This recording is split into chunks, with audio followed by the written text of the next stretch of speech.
एक गांव में एक किसान रहता था। उस किसान के 4 पुत्र थे। चारों पुत्र धीरे धीरे बड़े हो रहे थे। किसान के 3 बेटे तो बहुत बुद्धिमान थे, लेकिन उसका छोटा बेटा कुछ कम अक्ल वाला था।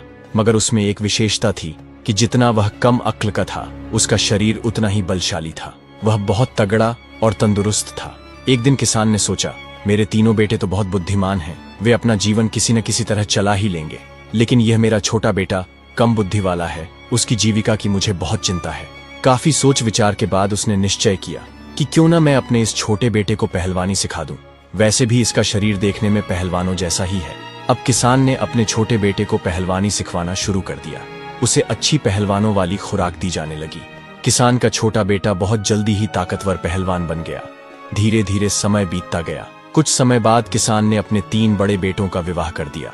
जब बड़े बेटों का विवाह हो गया तो तीनों बहुएं छोटे देवर से जलने लगी।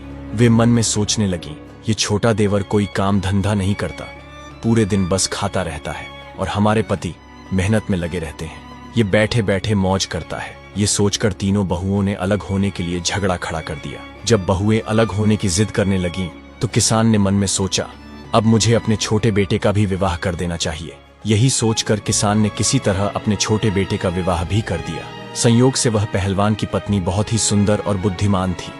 आसपास के इलाके में कोई स्त्री उसके समान सुंदर नहीं थी।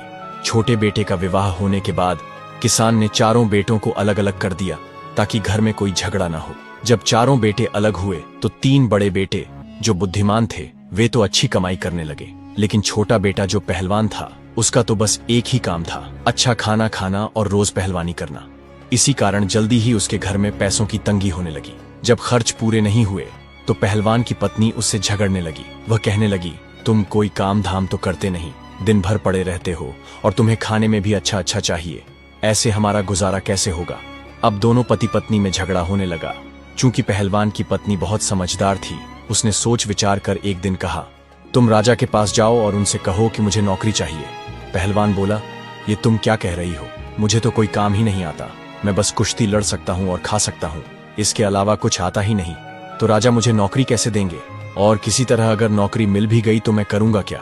तब उसकी पत्नी बोली, वह सब मुझ पर छोड़ दो, जैसा मैं कहूं वैसा करो। तुम महाराज के पास जाओ और कहना कि मुझे लाख टकिया की नौकरी चाहिए, और यह बिल्कुल मत बताना कि तुम्हें कुछ नहीं आता। पत्नी ने पहलवान को समझा बुझाकर राजा के पास भेज दिया। पहलवान उदास मन से राजा के दरबार की ओर चल दिया। जब वह राजा के दरबार में पहुंचा तो राजा ने देखा कि बहुत हट्टा कट्टा बलवान आदमी उसके सामने खड़ा है। राजा ने पूछा, तुम किस लिए आए हो। पहलवान बोला, महाराज मुझे नौकरी चाहिए। राजा ने कहा, ठीक है, लेकिन पहले यह बताओ कि तुम क्या काम कर सकते हो।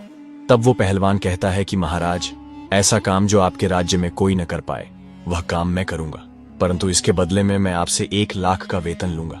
राजा कहने लगा, तो अच्छा, लखटकिया की नौकरी करोगे। वह पहलवान कहने लगा, जी महाराज।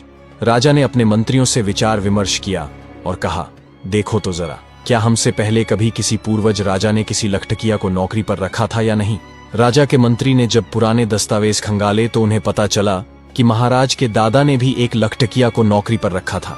मंत्री कहने लगा, महाराज, आपके दादा ने भी एक लखटकिया को नौकरी पर रखा था। अपने मंत्री की बात सुनकर राजा बोला, तो ठीक है, हम भी अपने यहाँ एक लखटकिया को नौकरी पर रख लेते हैं। यही सोचकर राजा ने उस पहलवान को लखटकिया के रूप में अपने यहाँ नौकरी दे दी और कहा कि जब हमें तुम्हारी आवश्यकता होगी हम तुम्हें बुलवा लेंगे, तब तक तुम हमारे अतिथि गृह में रह सकते हो। अब तो वह पहलवान बड़े ही आराम से उस राजसी महल में रहने लगा, और उसी दिन से वह पहलवान 1 लाख का वेतन पाने लगा। अब वह प्रतिदिन पहलवानी करता, घूमता फिरता और आराम से सो जाता था। धीरे धीरे यूं ही कुछ वक्त बीत गया। एक दिन राजा और उसके मंत्री पहलवान से कहने लगे, तुम कई दिनों से अपने घर नहीं गए हो, इसलिए अपने घर हो आओ, और हम भी तुम्हारा घर देखना चाहते हैं, इसलिए हम भी तुम्हारे साथ चलेंगे। महाराज की बात मानकर पहलवान राजा और मंत्री को लेकर अपने गांव के लिए चल देता है। पहलवान राजा और मंत्री को लेकर जब अपने घर पहुंचा तो पहलवान की पत्नी ने देखा कि राजा और मंत्री हमारे घर आए हैं, तो उसने उनके लिए बड़ा ही स्वादिष्ट भोजन बनाया और उन्हें अपने हाथों से परोसा। तभी राजा की नजर पहलवान की पत्नी पर चली गई। पहलवान की पत्नी तो सुंदर थी ही, वह इतनी सुंदर थी कि रानी भी उसके सामने कुछ नहीं थी। राजा यह देखकर आश्चर्य में पड़ गया। भोजन करने के बाद महाराज और मंत्री वापस चले आए। अब राजा मंत्री से कहने लगा, मंत्री जी, इस पहलवान की पत्नी कितनी सुंदर है, इसके सामने तो हमारी रानी कुछ भी नहीं है। तब मंत्री ने कहा, हाँ महाराज, पहलवान की पत्नी सुंदर तो है, परंतु क्या किया जाए, यह तो अपना अपना नसीब है। किसी के नसीब में सोना है तो किसी के नसीब में मिट्टी भी नहीं। राजा बोला, मंत्री जी, हम पहलवान की पत्नी को पाना चाहते हैं, इसीलिए मुझे कोई तरकीब बताओ, हमें क्या करना चाहिए। मंत्री कहने लगा, महाराज, मुझे कुछ समय दीजिए, मैं कोई न कोई उपाय सोचकर आपको बता दूंगा। राजा और मंत्री उसी दिन से पहलवान की पत्नी को हड़पने का षड्यंत्र रचने लगे। धीरे धीरे कुछ समय और बीता। तभी महाराज की माँ यानी राजमाता बीमार पड़ गई। जब राजमाता बीमार पड़ गई तो महाराज ने बड़े बड़े वैद्यों को उन्हें दिखाया, परंतु कोई भी वैद्य उन्हें ठीक नहीं कर पाया। एक दिन एक वैद्य जी आए। तभी मंत्री के मन में एक योजना बनी कि पहलवान की पत्नी को पाने का यही मौका है। पहलवान ने कहा था कि जो कार्य कोई नहीं कर सकता वो मैं कर सकता हूँ। आज उसे उसके ही जाल में फंसाने का मौका मिल गया। तब वह मंत्री उस वैद्य के पास गया और उससे बोला, वैद्य जी, अगर आप हमारे बताए अनुसार राजमाता का इलाज करेंगे